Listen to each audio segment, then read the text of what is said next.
L'Autodrome Green Bay, c'est la place pour vous divertir les vendredis soirs. De la vitesse et de l'action, mur à mur pour les amateurs de sensations fortes. En plus, c'est gratuit pour les 17 ans et moins. Parfait pour une belle sortie en famille.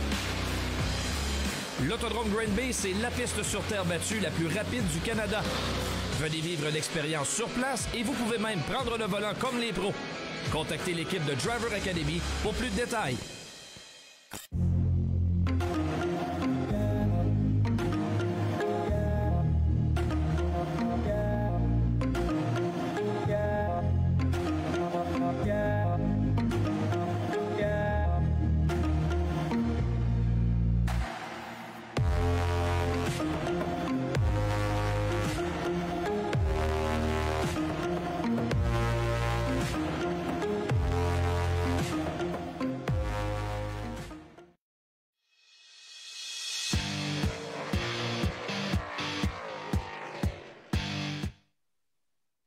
Donc, vous êtes de retour dans cette semaine aux courses présentée par Lucie Chevrolet. On vous parle souvent qu'il y a des Young Guns en Sportsman, mais on en a un avec nous ce soir, Christopher Cormier. Salut, Christo. Salut, ça va? Ben oui, toi? Ben oui, toujours. Comment ça se passe, ton confinement jusqu'à présent? Ouais, à date, c'est du racing dans le tapis, puis on passe les soirées dans le garage avec ça, puis on se fait du fun. Es-tu capable de suivre tes chums? Pas en tout, pas pile bord. 0, 0, 0, 0. Je suis mauvais en racing, ça n'a aucun sens, mais on a du fun, c'est ça l'important. On doit travailler dans le garage un peu, préparer la voiture. Ouais, là, on a eu une grosse semaine, semaine passée, on a vraiment essayé de tout mettre ça à la coche pour voir si cette semaine on était capable d'avoir des courses. Là, on a hâte de voir demain le premier ministre, qu'est-ce qu'il va dire. Fait qu'on a tout mis l'auto sur la coche, on va voir qu'est-ce qu'il va dire, puis on va sortir en temps et lieu. Christopher, tu fais partie des nombreux pilotes qui ont passé par la filière Slingshot, si on peut l'appeler comme ça. Parle-nous un peu de tes débuts dans cette classe-là et surtout, qu'est-ce que tu as appris là, dans ça?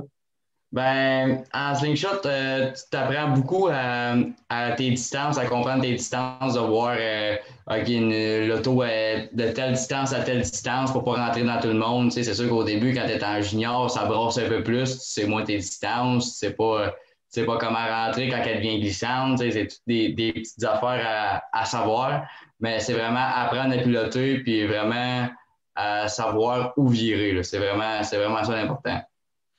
Christopher, on a des questions, là, tes chums de course là, qui écrivent sur notre page. On parle de tes débuts là, sur l'asphalte en 4 cylindres. Ouais, ben là, les gars d'asphalte, ils m'achètent bien gros que j'ai ici l'asphalte, mais penserai pas cette année, à part s'il y en a qui veulent m'offrir une ride, mais en tout cas, cette année, c'est la terre au complet, mais j'irai pas ça essayer ça un genre d'asphalte un jour, mais ce sera pas cette année. Et justement, en lien avec ça, là, j'avais une question. Ton père vient de l'asphalte, il a coursé en LMS, en Pro-Cam. Toi, tu t'en vas sur la terre battue. C'est quoi qui s'est passé? Moi, je vais te le dire, ben, franchement, c'est avec Sébastien Goujon, on allait le voir que j'étais bien jeune, mon père coursait en LMS, puis les fins de semaine qu'il coursait pas, on allait le voir Sébastien Goujon, puis moi, j'ai toujours trippé sur Sébastien, la manière qu'il chauffait, puis tout ça, puis la voiture, j'ai toujours trippé, puis quand mon père m'a demandé, quand j'avais lâché le hockey, voir si je voulais courser, moi, c'était un oui automatique. Puis c'était pas d'aller sur l'asphalte, moi c'était vraiment la terre, puis je voulais aller rejoindre Sébastien parce que c'était un peu mon idole, fait que je voulais vraiment aller le rejoindre, puis c'était vraiment le seul moyen d'aller en slingshot sur l'asphalte, pas sur l'asphalte, sur la terre, puis d'aller le rejoindre. Là. Donc, c'est un peu cette raison-là. Toi, t'as vraiment, Sébastien, c'est ton idole. Un Théo, toi aussi. Oh oui, nous autres, on est Théo vendu depuis qu'on est tout jeune. Alain m'a toujours dit d'aller en Théo, fait que moi, je vais toujours suivre qu'est-ce qu'Alain dit. Puis, Alain, il n'est plus là avec nous autres aujourd'hui, mais c'est pour ça aussi qu'on était avec Théo. On suit pareil qu'est-ce qu'il nous a dit quand j'étais plus jeune. On va continuer avec Théo au bout. Justement, on va parler de tes débuts en sportsman. On passe d'un slingshot, on tombe en sportsman.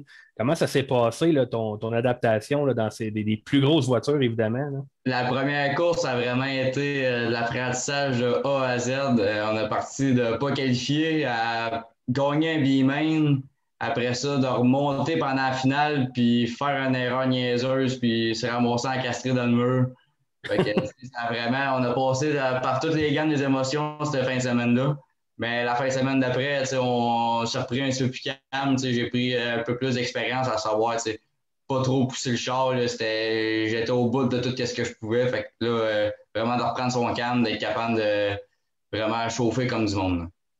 Jusqu'à présent, là, c'est de laquelle la course que tu es le plus fier en sportsman? Vraiment, la course la plus fière, c'est une des premières à Granby. Je me rappelle plus c'est laquelle, mais j'avais parti vraiment loin. J'avais pogné le mur intérieur dans la 1. L'essieu avait tombé à terre au complet. Puis on avait changé l'essieu entre la qualif et la finale. J'avais embarqué 21e. J'avais réussi à finir 12e. Puis c'était en évitant tous les accidents et tout ça. Vraiment, me battre avec des bons gars. Je me rappelle avec Dono, avec T-Will. On se battait vraiment ensemble avec Gordon aussi. Fait que, c'est vraiment une des courses que j'étais vraiment fier d'avoir fini. Puis il m'a dit, regarde, là, j'ai vraiment fait le max. Le char était sur la coche. Puis je pouvais pas faire mieux que ça. Tu en as parlé justement là, de Dono, Gordon. Puis vraiment, vous êtes une gang de jeunes qui est arrivés presque tous en même temps en sportsman. À quel point ça peut être le fun? Vous avez l'air de tous bien vous entendre en plus. À quel point ça peut être le fun d'aller aux courses de cette façon-là? Mais moi, te le dire, c'est trippant à mort. C'est une semaine, on peut aller, mettons, on course à Drummond, puis la semaine d'après, on course pas, mais Timic Benoît coursait en Lightning Sprint. Mais là, on descendait tout à Cornwall de le voir courser. On est une gang vraiment soudés. On s'appelle les bouquets un peu, mais on est tous soudés. Les gars, il y en a un qui a besoin d'aide, on va l'aider. Je me rappelle, il y a une shot, Alex Lizotte, il est arrivé un trouble avant pratique. Bon, on était tous allés l'aider.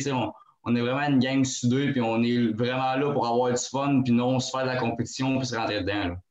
Oui, justement, là, en piste, évidemment, on est sur terre battue, ça va friper. Est-ce que ça arrive des fois là, qu'on combat un peu? Hein? Ben, pas combat, mais ça arrive des fois qu'il y a des petits malentendus. C'est sûr que des fois, les taux, ça peut s'accrocher. On a toujours dit que les taux à terre, c'était pas fait pour rester droite. Ça va faire des croches à un moment donné. Fait que, c'est sûr que ça va s'accrocher un jour, mais ça finit toujours bien. On finit toujours par bien s'entendre. On se jase après les courses autour du feu, puis ça va bien aller après. Là. La saison 2020 a été assez spéciale, disons. On n'a pas eu beaucoup de courses. Comment tu l'évalues? Moi, je l'évalue une grosse saison d'apprentissage, surtout dans mon cas, d'essayer d'apprendre la mécanique. Vraiment, je me suis beaucoup plus impliqué que je l'aurais fait en slingshot. En slingshot, quand tu as fait le tour, tu as fait le tour. Mais là, tu as beaucoup plus de choses à faire sur un sportsman, à apprendre. Que là, j'ai vraiment mis beaucoup de temps dans le garage à essayer d'apprendre ça, comment que le bolide pouvait marcher, comment que le setup pouvait marcher. Fait que, c'est vraiment une grosse saison d'apprentissage. Puis je pense dans l'ensemble, on a quand même bien fait. Notre auto allait bien sur les petites runs, les petits 30 tours à Drummond et à Granby, mais ces longues runs, il nous en manquait encore un petit peu. Fait que je pense que cette année, c'est vraiment à ça qu'on travaille, c'est avoir ces longues runs. Yann, justement, a rajouté de la terre là, sur la piste au courant avant la saison 2020. Est-ce que tu as dû jeter ton livre de setup et recommencer à nouveau ou tu étais quand même assez proche? Hein? Non, on était quand même assez proche l'année passée. Vraiment, à time trial, on était vraiment imbattables. On a fait vraiment des temps exceptionnels. Je me rappelle avec Phil Murray, les deux 95, on suivait tout le temps, on était tout en haut du tableau. Fait que je pense vraiment le setup time trial, on était vraiment proche. Puis en plus, s'il rajoute de la glace, ça va nous aider, ça reste calme plus longtemps. Fait que je pense vraiment qu'on était proche. On avait une question, il fallait que je te la pose, elle était tellement intéressante. Là. Ton père t'a demandé si tu avais fait ton lit ce matin. Ben, c'est déjà, je ne l'ai pas fait. Je vais le faire à le matin. Moi, les couvertes, ils tirent au bout du lit quand je me réveille, puis quand je me rendors, je ramasse, je ne pas recoucher au bord. Christopher, on est quand même en préparation pour 2021. On est vraiment devant l'incertitude encore une fois. On met des calendriers là, potentiels sur papier. Là. À quoi ça va ressembler 2021? Ben, nous autres, c'est vraiment le faire. Ça dépend de comment que ça va s'aligner. Si ils font des courses comme on fait l'année passée, on va vraiment essayer de toutes les faire. Faire les courses au Québec, faire le plus de courses possible. Mais si on tombe comme avant, courser le vendredi, samedi, on va vraiment se concentrer sur le samedi à Drummond et RPM. Puis peut-être faire une coupe de sortie à Granby le vendredi quand ils n'annoncent pas beau le samedi. Puis vraiment faire les grosses courses de l'année, mettons les séries dirt, les affaires comme ça. Vraiment se concentrer à avoir le plus d'expérience possible avec le meilleur peloton possible aussi. Fait que vraiment faire le plus de courses possible. Au niveau des commanditaires, on le voit, ta voiture, il y en a plusieurs. Là. Est-ce que tu aimerais les remercier justement?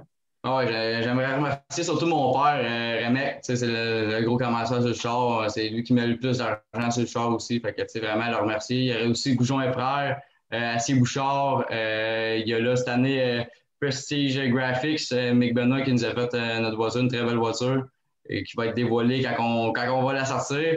Il y a Blondo Metal, Rona, puis JB Excavation. J'aimerais vraiment tous les remercier. Puis c'est à cause de autres qu'on va aux courses aussi. C'est le même qu'on va avoir du fun aussi. Là, Christopher Cormier, lui, est-ce qu'il travaille chez Remec? Là? Ouais, je travaille les soirs de semaine. Là. On essaie de travailler le plus possible, se faire de l'argent un peu pour pouvoir aller aux courses par moi-même à un moment donné. Puis, tu sais, quand je course pas, puis je vais aller voir mes chums courser, ben ça prend de l'argent. Fait que faut que je travaille pendant l'off-season, pendant l'hiver. Puis, c'était aussi quand j'aurais pas d'école, m'a travaillé, ça, c'est sûr. Il faut t'encourager ton nouveau commanditaire aussi. Là. Oui, j'ai pas le choix, faut que je lui donne des heures à un moment donné, sinon il va me lâcher. Christopher, toujours un plaisir de te parler. Très sympathique encore une fois. On te souhaite vraiment la meilleure des chances pour 2021. On a bien hâte de tous vous voir en piste. La gang de jeunes, toujours un plaisir de vous voir. Vous nous faites bien rire à chaque fois, là, surtout lorsque vous achetez des billets pour les Lightning Sprint, là, puis je dois nommer ça. Là. Mais ça, c'est notre meilleur cette année. Ça, c'était vraiment notre meilleur. Merci beaucoup, Christo. Puis on a hâte de te voir en piste. Merci les gars de course de m'avoir fait cette petite interview-là à soir. Puis merci les gars de nous suivre partout, surtout dans nos petites niaiseries quand on fait des petits bouquets scoop, des affaires d'avant, qu'on réussit à avoir des petites primeurs. Là. Merci de nous suivre. Puis je veux juste dire salut à tout le monde à la maison. Merci beaucoup. C'est bon. Donc, on va aller vers une pause. Et au retour, on parle de NASCAR et d'IndyCar.